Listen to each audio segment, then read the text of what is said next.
Bien, mis hermanos, en estos domingos anteriores he venido hablando acerca del juzgar a los demás, Y hemos dicho que esto de juzgar a los demás hace parte, desafortunadamente, de nuestra naturaleza pecaminosa. Hace parte de nuestra condición natural, de nuestra condición rastrera, pero también está en el ambiente. También está en el ambiente la murmuración y el colocar a los demás en nuestra boca en determinados momentos también hace parte de nuestro entorno cultural. También hace parte de nuestro entorno cultural. Lo que hemos querido o lo que he pretendido en estas mañanas es que precisemos las condiciones del juzgar. Precisemos las condiciones del juzgar. Y recordarán que comenzamos con Mateo 7:1, señalando que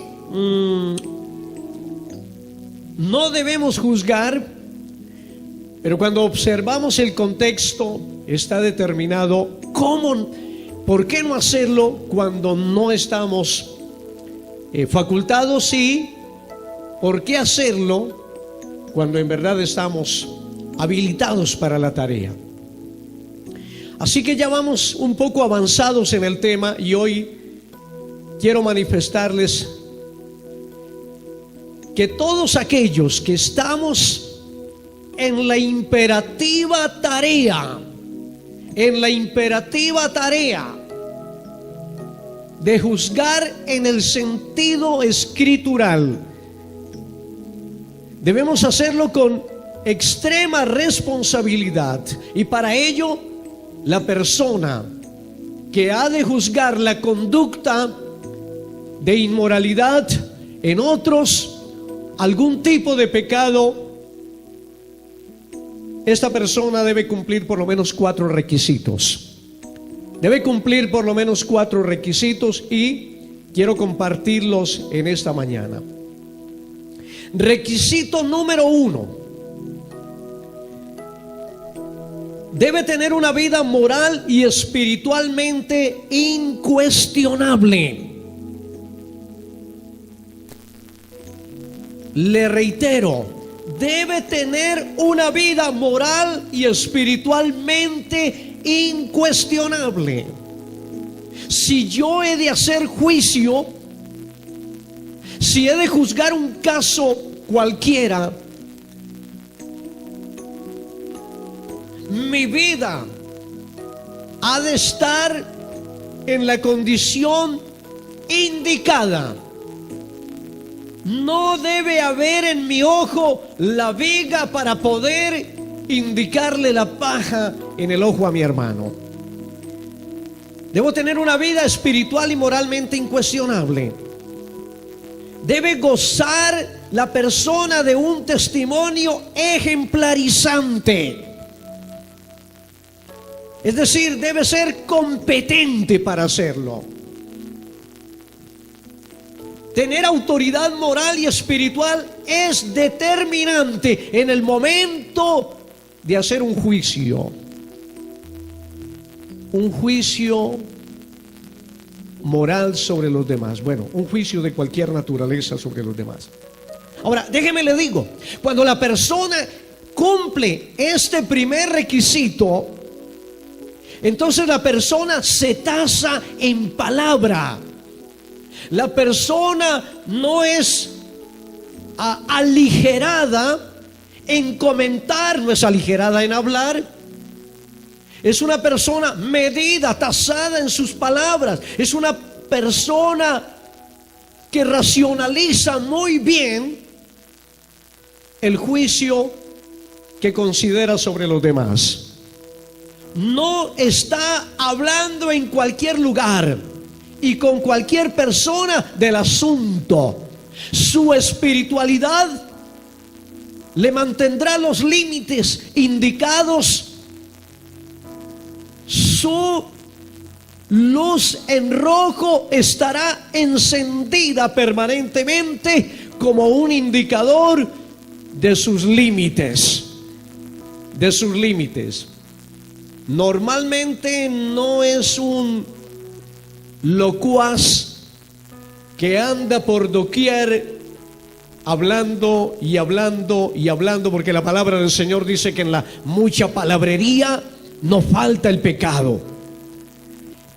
El apóstol Pablo habló de este tipo de cristianos. Y quiero que venga conmigo a la carta del apóstol Pablo a los Corintios. Carta del apóstol Pablo a los Corintios. Primera de Corintios, capítulo 2, versículo 14 y 15, dice así: pero el hombre natural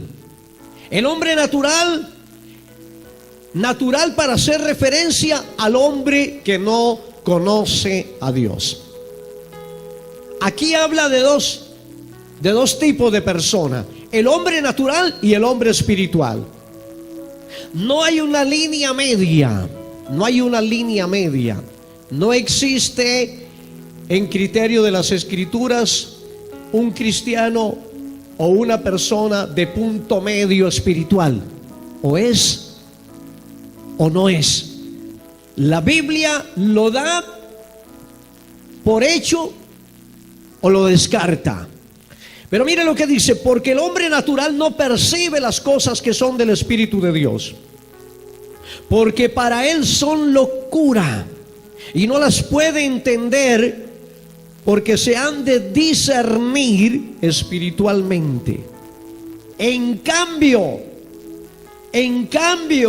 y aquí deberíamos aplicar todos deberíamos estar aquí. Si usted es una persona que dice tener comunión con Dios, que dice creer en la palabra del Señor, que dice vivir de la mano del Señor, usted debería estar aquí en el versículo 15, que dice: en cambio el espiritual juzga todas las cosas, pero él no es juzgado de nadie. ¿Qué significa? Lo que acabo de decirles, que tiene una vida moral y espiritualmente incuestionable, que es una persona que goza de un testimonio ejemplarizante, que es una persona que tiene autoridad moral y espiritual para juzgar. Pero este tipo de cristiano no es el que anda señalando. Este tipo de cristiano no es el que anda cazando al débil, porque al débil hay que ayudarlo. La Biblia dice que el que es fuerte en la fe ayude al que es débil en la fe. No anda en cacería, no anda averiguando la vida de los demás. No, es una persona espiritual, seria, consistente en su fe, agarrada de la mano del Señor. Es una persona que por ninguna razón siente complacencia o satisfacción bajo el oprobio o el dolor de los demás. De ninguna manera. ¿Sí? No es el tipo de cristiano que dice: ¿ha escuchado personas decir: bueno, lo que le pasó a fulano de tal, no es que me complazca del todo, pero me da un fresquito, me da... ¿Ha oído personas? No. Esto no puede estar en el lenguaje de un cristiano, de ninguna manera. De ninguna manera. Así que dice que el espiritual está facultado para juzgar dokimazo. No, es dokimazo. Juzga con qué? Con responsabilidad, ausculta, investiga, discierne antes de entrar en juicio sobre los demás. Dokimazo correcto. Vamos también a Gálatas capítulo. Venga conmigo a Gálatas capítulo 6. Gálatas capítulo 6. En el versículo 3 dice así la palabra del Señor: porque el que se cree ser algo, no siendo nada, a sí mismo se engaña. Y agrega: así que cada uno someta a prueba su propia obra, y entonces tendrá motivo de gloriarse solo respecto de sí mismo y no de otro. Es decir, analícese a sí mismo. Aplique el dokimazo a sí mismo. Mírese introspectivamente. Examine de tal manera su vida que pueda decir: sí, soy incuestionable en esto que me urge tratar en los demás. Cada uno someta a prueba su propia obra.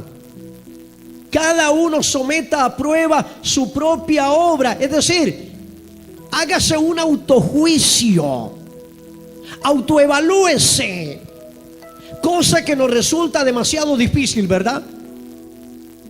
Cuán difícil nos resulta detenernos de tanto en el camino para darnos una miradita introspectiva y decirnos honestamente cuán mal y necesitados estamos delante de Dios. Pero eso sí, no nos llamen a participar de un tema que tiene sobre la mesa a alguien, porque con entera satisfacción vamos y participamos y dañamos y despotricamos del otro cuanto sea posible. Oh, mis amados hermanos, esto no es de buen recibo. Esto no es grato a los ojos del Señor. Esto es abominable delante del Señor. Primera de Corintios capítulo 11. Primera de Corintios capítulo 11 versículo 31 dice así la palabra del Señor: si pues nos examinásemos a nosotros mismos, ¿no seríamos qué? No seríamos juzgados. Si nos examinamos a nosotros mismos, no seríamos juzgados. Cada vez que alguien va a juzgar la situación de otra persona, es menester que ella misma se autoexamine previamente, que esta persona pueda ser tan honesta consigo misma que no le dé la oportunidad al otro de revertirle o de revertirse a su situación, ¿verdad? Hay personas con una vida inmoral, pero que quieren corregir la inmoralidad de los demás. Hay personas, hay malos papás y malas mamás que quieren educar a otros papás y a otras mamás a ser buenos papás y buenas mamás. Parece que en la conciencia hay claridad sobre el derrotero a seguir en la vida, pero entre la predicación, entre el mensaje y la praxis, la práctica, hay una distancia muy a menudo en nosotros. No, mis amados hermanos, el llamado es a autoexaminarnos para no darle la oportunidad al otro. Porque si no tengo la autoridad moral, de seguro estoy exponiéndome y no voy a lograr el resultado, hermano. ¿Saben una cosa? Cuando una persona tiene una reputación de ser comprometida con el Señor, de amar al Señor, de servir al Señor, que tiene una vida incuestionable, esa persona rara vez, o pocas veces más bien, es rechazada cuando aborda a alguien para corregirle algún tipo de conducta. Eso es muy importante, supremamente importante. Número 2, el que amonesta, el que corrige, el que enseña, el que exhorta, el que juzga, cualquier situación en otra persona, debe conocer, número 2, debe conocer la forma escritural de hacerlo. Porque no lo va a hacer a su manera, no lo voy a hacer a mi manera, no lo voy a hacer bajo mi criterio, lo haré bajo el sustento escritural. Eso es supremamente importante, y para ello la persona debe conocer, tener conocimiento escritural de cómo hacerlo. Y esto es imprescindible, debe conocer las escrituras. ¿Sabe que Pablo le dijo a Timoteo que cuando hiciera esta tarea debía hacerla bajo el conocimiento de la palabra? Mire, venga conmigo a segunda de Timoteo, capítulo 4, versículo 1 y 2. Mira lo que dice: te encarezco delante de Dios y del Señor Jesucristo, que juzgará a los vivos y a los muertos en su manifestación y en su reino. Le está diciendo Pablo a Timoteo, le está escribiendo y le dice: te encarezco. Este es un pedido de primera orden. Esto es urgente, esto es determinante. Te encarezco. ¿Qué cosa le encarece? Versículo 2: que prediques la palabra, que instes a tiempo y fuera de tiempo. Pero además de predicar y de instar, de amonestar y de insistir en el valor de la palabra, también redarguye, reprende, exhorta. ¿Se da cuenta que es una tarea integral? La tarea del ministro, del hombre de Dios y de la mujer de Dios, además de predicar la palabra, ha de corregir todo lo anómalo, todo lo que no esté dentro del orden, del cauce que Dios ha establecido por su palabra. Y le está diciendo: predica la palabra, vas a instar a tiempo y fuera de tiempo, pero también redarguye, reprende. Pero mire cómo dice además: exhorta con toda paciencia. Hágalo con paciencia. Hacerlo con paciencia es hacerlo de una manera medida, de una manera reposada, de una manera reflexionada, de una manera bien racionalizada. Está diciendo con paciencia y ¿qué dice al final? Y doctrina. Hágalo con paciencia, haga la tarea, exhorte con paciencia, pero exhorte con doctrina. Es decir, al que va a corregir, usted le dirá por qué no está bien delante del Señor esa conducta, y usted se lo va a decir de acuerdo a las Escrituras. No se lo va a decir porque le parece, porque cree, porque es su criterio, porque es su percepción sobre la realidad de esa persona. No, de ninguna manera. Lo hará con doctrina, lo hará con fundamento. Eso es supremamente importante. Cualquier juicio que se haga sin sustentación bíblica y madurez espiritual se tornará soberbia, difamatoria, y dejará de ser docrino para convertirse en crino, es decir, en un juicio desmedido, en un juicio condenatorio sobre el otro. Tremendo, hermanos. Número 3, debe hacerse con actitud y motivación correcta. Debe hacerse con actitud y motivación correcta. Esto es pensando en el bien del otro. Cuando yo lo hago con la motivación y la actitud correcta, yo estoy pensando en el otro. Porque puede ser que el otro sí necesite ser exhortado, pero es probable que yo no tenga la motivación correcta y no asuma una actitud que sea coherente con la motivación. Hay que hacerlo con la actitud y la motivación correcta. Y esto tiene un elemento supremamente importante. Cuando usted tiene la actitud y la motivación correcta, usted busca a la persona y le habla con discreción. Repita conmigo: discreción. Lo hará con discreción. ¿Ah? Ahí comienza la actitud correcta, la sana motivación. Usted lo hará con discreción. Significa que lo hará de una manera muy personal. De ninguna manera usted lo va a exponer, a menos que la persona se resista. Pero en principio usted lo hará discretamente. En San Mateo capítulo 18, venga conmigo. En San Mateo capítulo 18, versículo 15.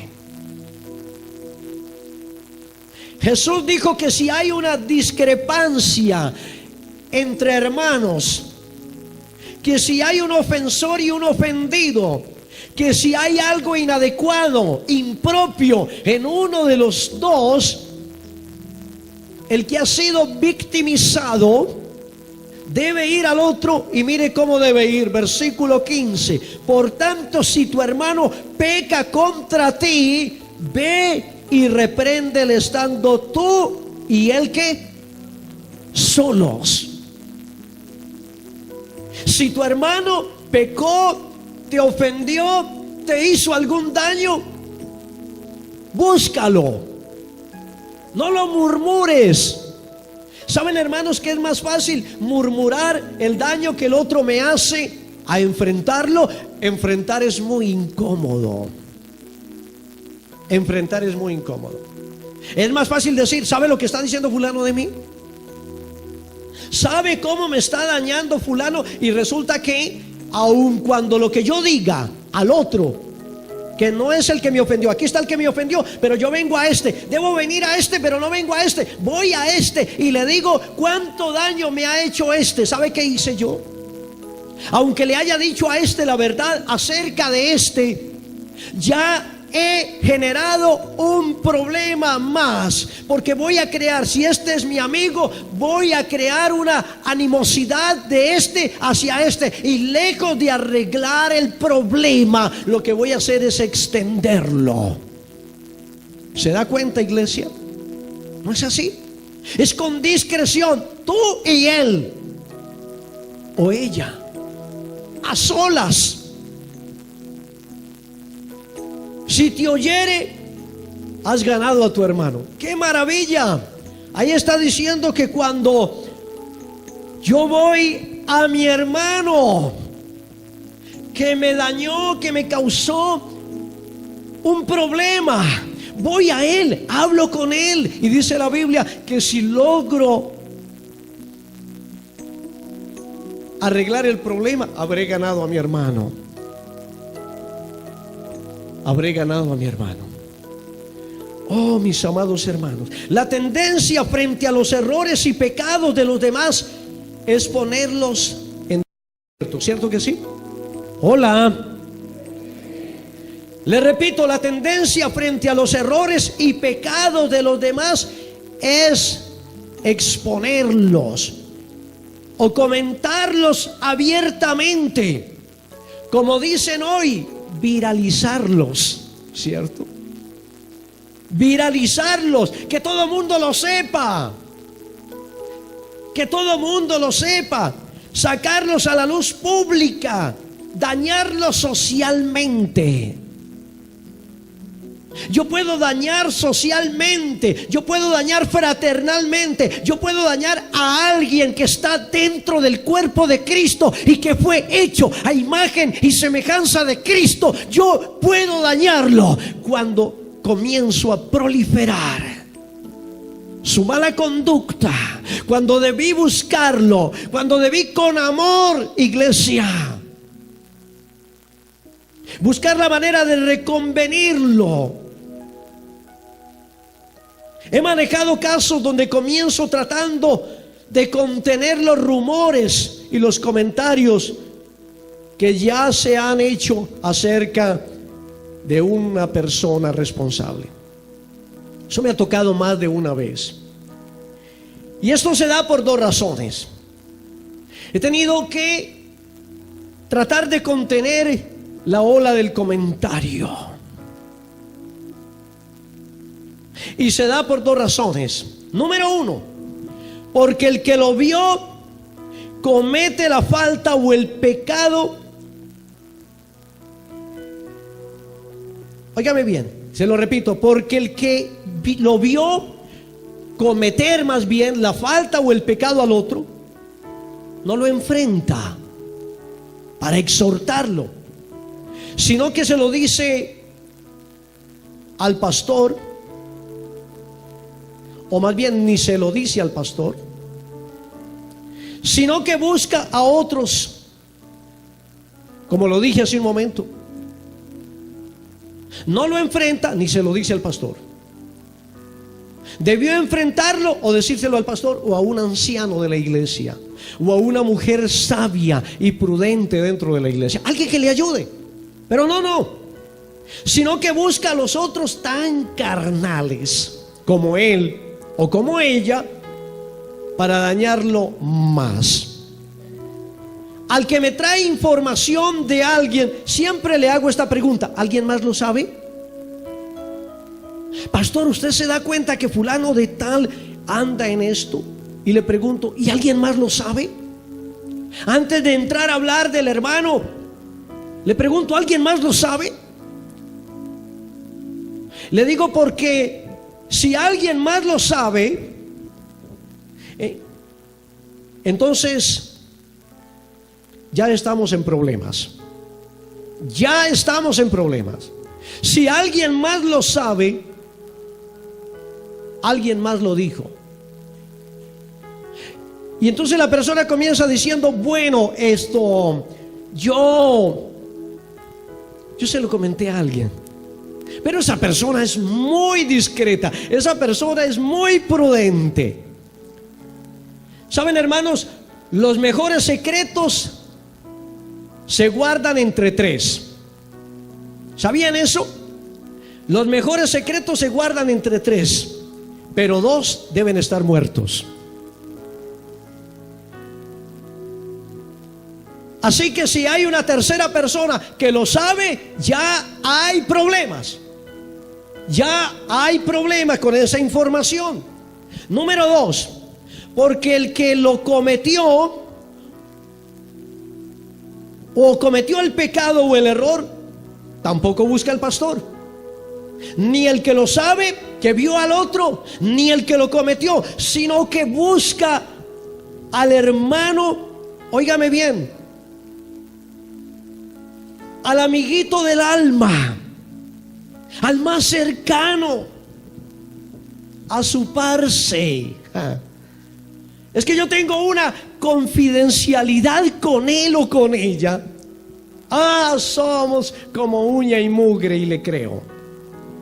A lo mejor los dos son un par de mugres. Y entonces le dice: ¿por qué no buscó nuevamente al pastor? No sé si me estoy dando a entender para que no le suene muy repetitivo el asunto. El que ve cometer, lo comenta. Y el que lo cometió también lo comenta. Y saben una cosa, hermanos, cuando el reguero está hecho, entonces buscan a alguien que les ayude a recoger. Y es muy difícil, es muy complicado recoger la mala reputación de una persona, ¿o no? ¿Cuánto cuesta volverle la buena imagen a una persona? ¿Cuánto tiempo cuesta? No sé. Algunos no logran recuperarse porque este irresponsable que vio al otro cometer el pecado no buscó a un hermano maduro espiritualmente, moralmente, no buscó al pastor, buscó a otro carnal como él para decirle lo que había visto en el otro. O el que lo cometió la imprudencia. En vez de venir a alguien que le ayude, está buscando a alguien que le guarde. Hay una diferencia entre buscar quien me ayude a buscar quien me guarde. Cuando yo busco mi amiguito, mi confidente, mi amigo del alma, pero la verdad es que no es una persona espiritual y comprometida con Dios, yo lo que busco es que alguien me guarde el problema, no que me ayude. Cuando yo quiero que alguien me ayude, buscaré la persona indicada. Y esa persona indicada seguramente me haga sentir muy incómoda, porque el amiguito del alma lo abraza y lo arrulla y le dice, mientras el otro llora, le dice: no, tranquilo, el mundo no se ha acabado, tú no eres el único, venga, yo estoy contigo, no olvides. ¿Sí? Ahí le está guardando el paquete. En cambio el otro le dice: hermano, grave el asunto, muy delicado. Y ya comienza usted a ponérsele la piel como de pollo y comienza a pensar allá adentro: ¿sería que sí? ¿Busqué la persona indicada? ¿Qué quiere con el problema? Le comenta al amiguito del alma que no tiene crecimiento espiritual. Y cuando yo tengo un amiguito del alma que no es espiritual, ¿sabe en qué tipo de amistad tengo? Tengo una amistad de compinchería. No tengo una amistad de construcción espiritual. Y la iglesia no está para tener amistades o relaciones de compinchería, sino de construcción espiritual. Alguien que me salga al paso, alguien que me salga al camino y me estorbe todo aquello que no agrada al Señor. Denle la gloria al Señor.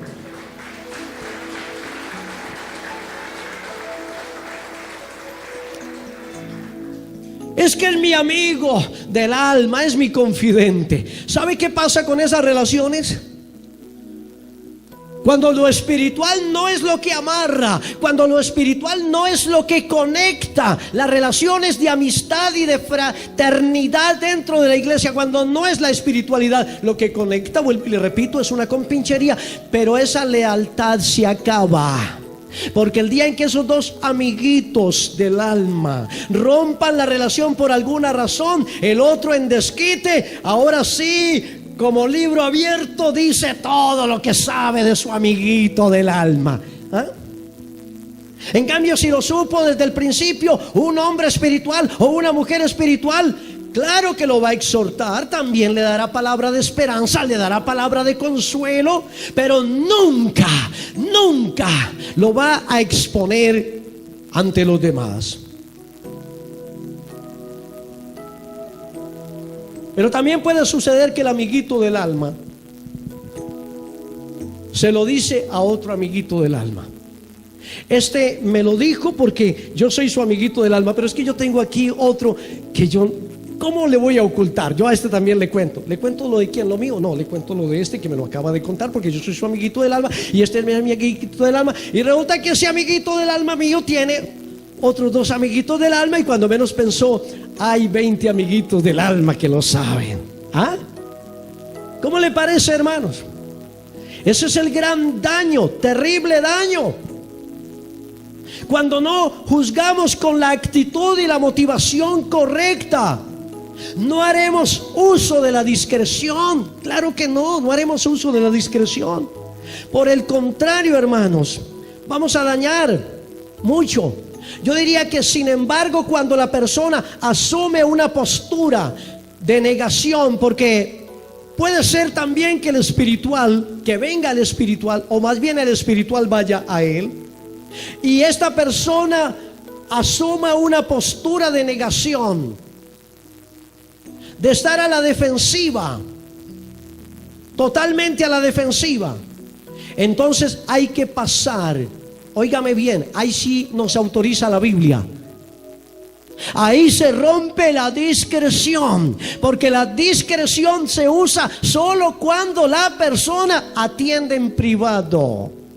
Cuando la persona se deja reconvenir de sus malos actos, ahí sí, en privado. Pero si la persona asume la posición de yo no le hablo, yo no le digo, yo lo niega cuando los hechos son contundentes y evidentes, entonces hay que dar los siguientes pasos. Venga conmigo de nuevo a Mateo.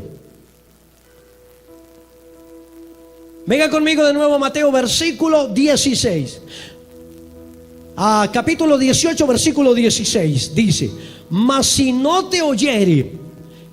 Agotaste el primer paso, la discreción, la prudencia, la consideración, pero la persona no te escuchó. No te escuchó. Y dice: mas si no te oyere, toma aún contigo a uno o dos. ¿Ya cuántos lo sabrían? Ya va con dos que lo saben. Era para haberlo dejado entre el agresor y el agredido, y ahora ya hay 2, 3 o 4 más bien implicados en el asunto. Dice: para que en boca de 2 o 3 testigos conste toda palabra. Pero hay la posibilidad que tampoco escuche a esos 2 o 3 y siga en esa postura de resistencia, de agresión, a la defensiva, de no admitir que ha cometido un pecado o un error o una falla que daña la comunión en el cuerpo de Cristo. Entonces mira lo que dice la Biblia: si no atiende en esa segunda instancia, hay una tercera. Si no los oye a ellos, dilo a la iglesia, y si no oyere a la iglesia, tenle por gentil y publicano. Eso es grave. Está diciendo: bueno, no te escuchó, busca 2 o 3 testigos, ya hay 5. No escuchó a los 5, reúne la iglesia y dígale: el hermano Pepe ha venido causando un daño de esta y esta y esta y esta naturaleza. Y si no escucha al conjunto, a la asamblea, entonces hay que tenerle por publicano. ¿Qué dice la Biblia allí? Ténganle por qué. Ténganle por gentil y publicano. El gentil es alguien detestable, era detestable para el pueblo hebreo, porque el gentil era pagano, alguien que no había gustado de la gracia. Es decir, si no lo escucha, entre un gentil y un publicano no había diferencia conceptual para los hebreos, aun cuando el publicano sí era del pueblo de Israel y el gentil era extranjero. No había diferencia conceptual. Eran un par de bandidos. El uno era inmundo por su condición de no pertenecer al pueblo de Israel, de no tener sobre sí la gracia de Dios, pero el otro lo era porque era un traidor. Así que eran 2 seres humanos detestables. ¿Y sabe qué es lo que quiere decir el Señor? Es ese que rehúsa recibir la amonestación, ténganle por impío. Ténganle como alguien que nunca se convirtió. Ahora, no dice la Biblia que hay que desecharlo totalmente, aunque hay que cortarle de la iglesia. Hay que cortarle de la iglesia. Yo tuve una experiencia muy, muy dolorosa. Muy dolorosa. Digo dolorosa porque esto es algo que uno no quisiera hacer. Cuando pastoreé en Tuluá, trabajaba un joven allí, muy agradable el muchacho. Trabajaba con los jóvenes. Él trabajaba con su novia allí y de repente un día cualquiera me llegó la noticia: pastor, ¿sabe que fulana, la novia del líder de jóvenes, está embarazada? Y pues eso sí que es un embarazo para uno, hermanos, también. Los buscamos y hablamos con ellos, y bueno, eso fue muy difícil de manejar. Finalmente ellos se iban a casar, y luego que no les daba para matrimonio la situación, entonces rompieron y se abrieron. Y a los 6 meses, él estaba andando con otra jovencita de la iglesia. Yo lo llamé. Fui fuerte con él, pero el hombre hizo caso omiso. Y la siguiente niña también resultó embarazada. Y bueno, si mal no estoy, cuento unos 3 embarazos. Y como estaba incontenible, le dije, porque era muy difícil para mí, le mandé una nota. En ese tiempo no teníamos celulares. Y si una de las casas no tenía teléfono, entonces o había que ir o mandar una nota.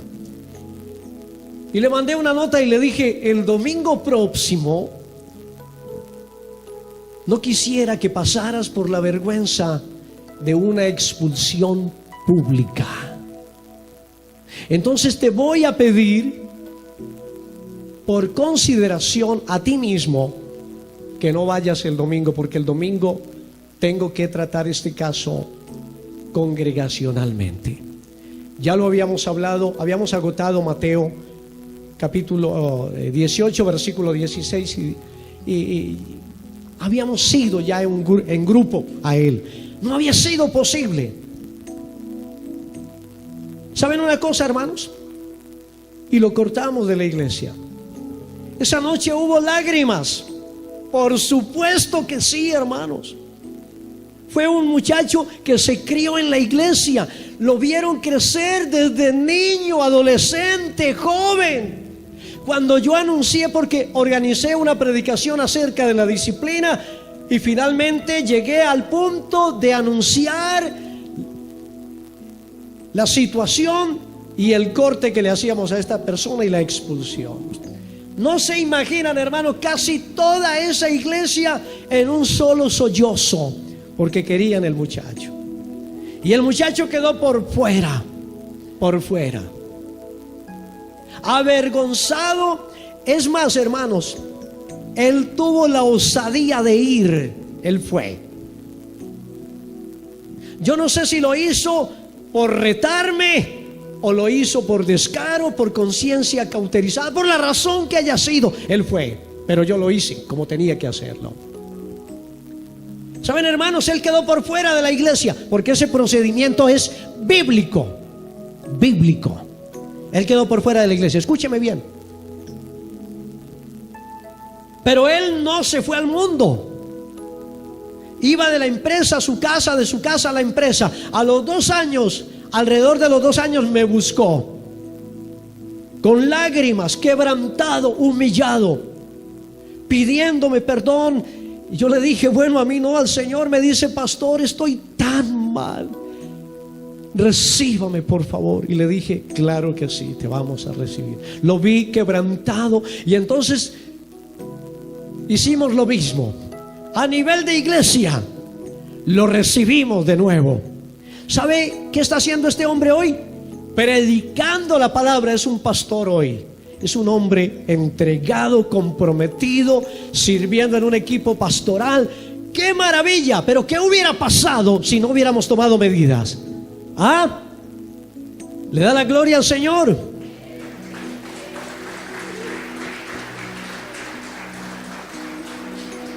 La actitud y la motivación correcta no se contraponen con la contundencia que debe tener o que debe tenerse para amonestar, exhortar y corregir. Pero además caeremos en el pecado sutil de la murmuración. Cuando no frenamos el mal, estamos propiciando un ambiente de murmuración, de prejuzgar y de chisme. ¿Ah? ¿Qué significa prejuzgar? Hacer un juicio sin conocimiento.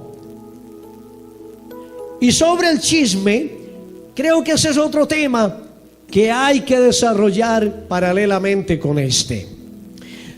Número 4. Ha de hacerse con espíritu adecuado y justo. Repita conmigo. Espíritu adecuado. Hermanos, hay que venir desayunaditos. hay que hacerlo con espíritu adecuado y justo. Esto significa que no hago juicio sintiéndome por fuera de la realidad del otro. No me siento por fuera de la realidad del otro.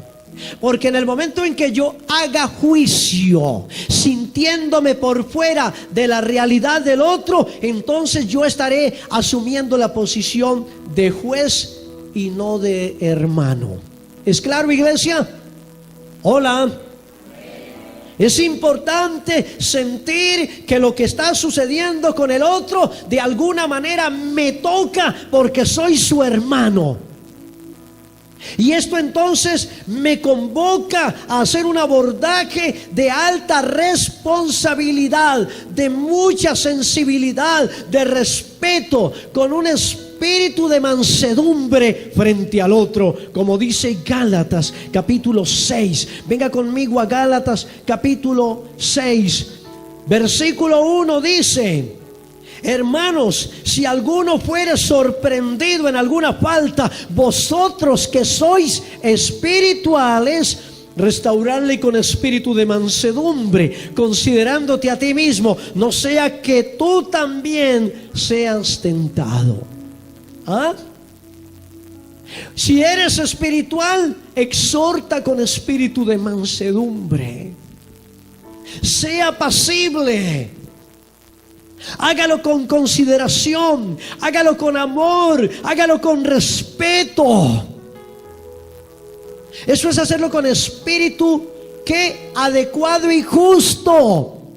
Sí, mi querida iglesia, el juzgar, el corregir, el amonestar, óigame bien, es importante hacerlo dentro de esa condición. El que juzga, corrige y amonesta y tiene el celo de Dios por la pureza de la iglesia, sabe que debe juzgar con misericordia. Sí, con misericordia. Lo hace por el bien de la iglesia, pero lo hace con misericordia. Santiago capítulo 2 versículo 13 dice así: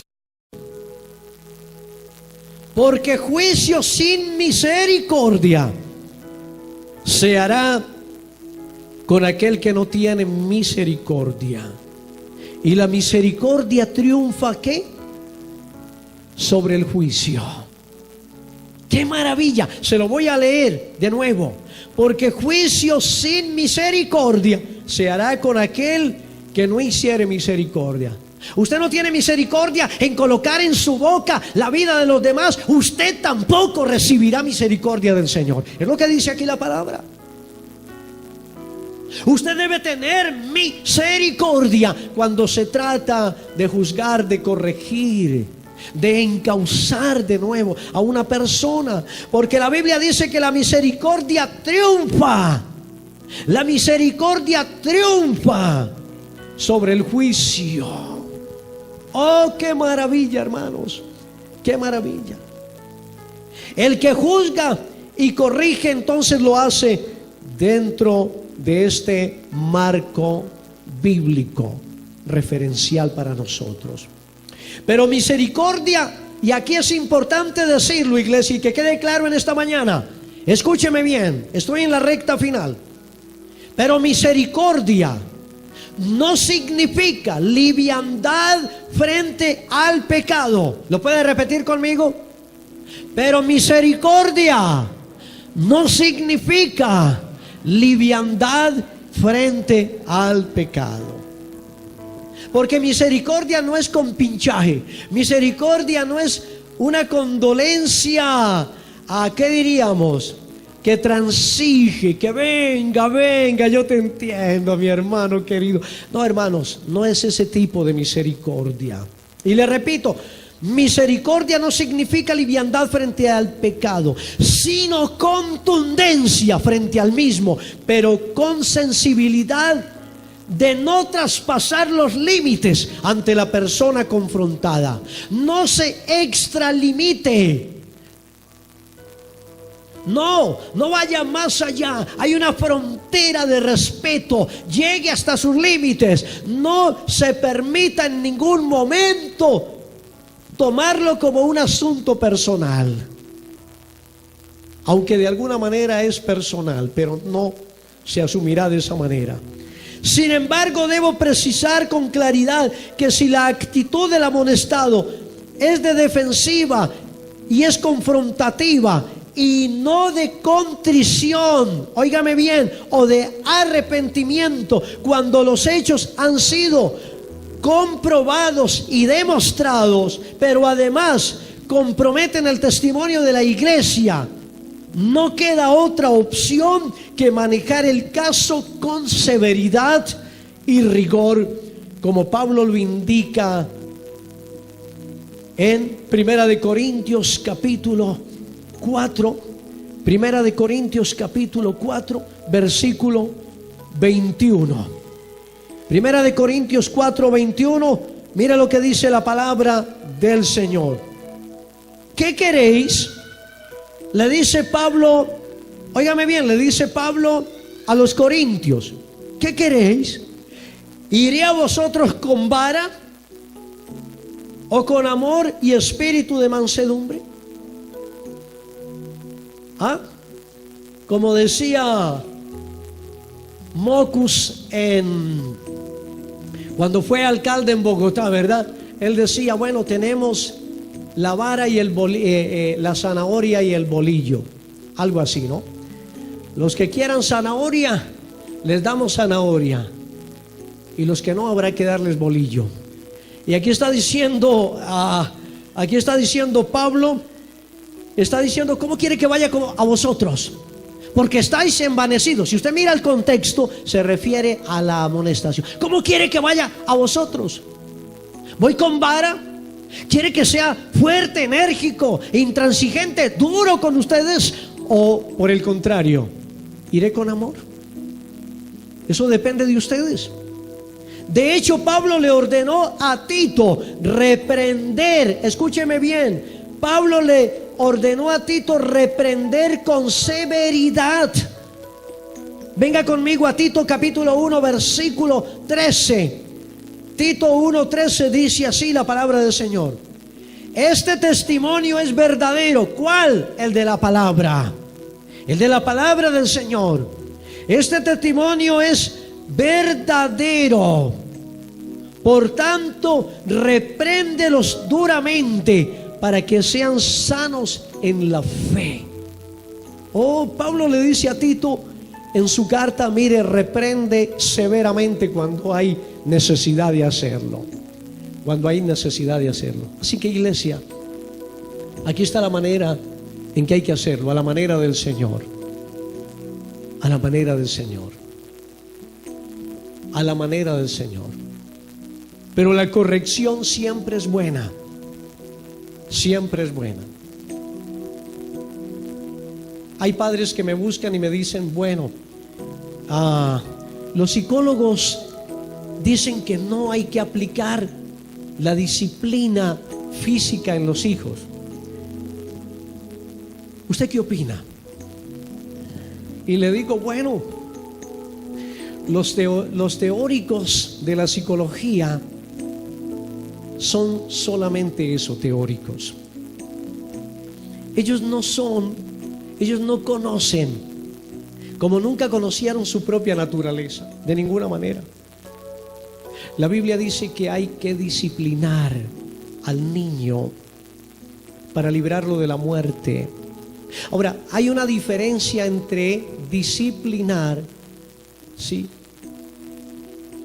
y maltratar. Hay padres que creen que disciplinan cuando están maltratando. Y hay padres que creen que si disciplinan, maltratan. Van al otro extremo. No, mis hermanos queridos, la disciplina siempre será buena en el niño, porque la disciplina en el niño hace que él apropie sus pautas de crianza, las que los padres quieren comunicar. Las pautas de crianza no solamente se dan en la vida del niño por repetición, también se dan por disciplina. Las normas se internalizan en el corazón del niño a través de la disciplina. Porque nosotros somos dados por naturaleza a reñir contra la norma. Pero esta se establece con disciplina en el corazón de los niños. Entonces, tomamos de la ciencia lo que nos sirve. Y bienvenido lo que nos sirve de la ciencia. Pero desechamos de ella lo que riñe con la palabra. Iglesia, la disciplina es importante. Y nosotros como cristianos necesitamos la disciplina. Y el volumen de esa disciplina está no en quien disciplina, sino en quien asume la disciplina. Si hay mansedumbre en aquel que cometió la falta, la disciplina tendrá una connotación diferente frente a aquel que la resiste. Iglesia, es muy importante ser disciplinados. Vamos a estar de pies en este momento.